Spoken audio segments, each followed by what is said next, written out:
Sa ibang balita, namatay kagabi si Lolong, ang record holder bilang pinakamalaking buwaya sa buong mundo na nahuli ng tao.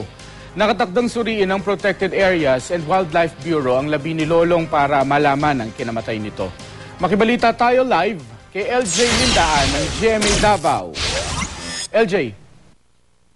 Mark, iprepreserve daw ang labi ng buhayang si Lolong matapos itong masuri at para malaman kung ano talaga ang ikinamatay nito. At ngayong patay na si Lolong, nangamba ang mga residente na nakatira malapit sa Bunawan Eco Park sa posibleng masamang epekto sa turismo roon.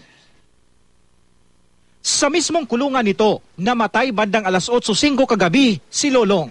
Ang dating mataong Bunawan Eco Park sa Agusan del Sur, balot ngayon ng katahimikan.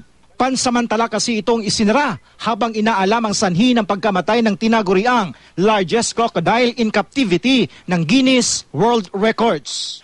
Hindi raw matanggap ng caretaker ni Lolong na si Yotikiano Aguilion ang sinapit ng kanyang alaga. Oo, siyempre, masakit ang kay ako will nagkwader, nagbuhi.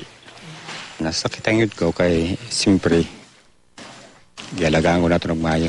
Napansin daw ni Aguilion ang panghihina ni Lolong simula pa kahapon ng umaga. Bahagya raw lumaki ang tiyan nito, kaya't nagpatawag agad ng veterinaryo mula Davao City ang lokal na pamahalaan. Ayon kay Dr. Alex Colliantes, mahina na si Lolong nang abutan niya kahapon.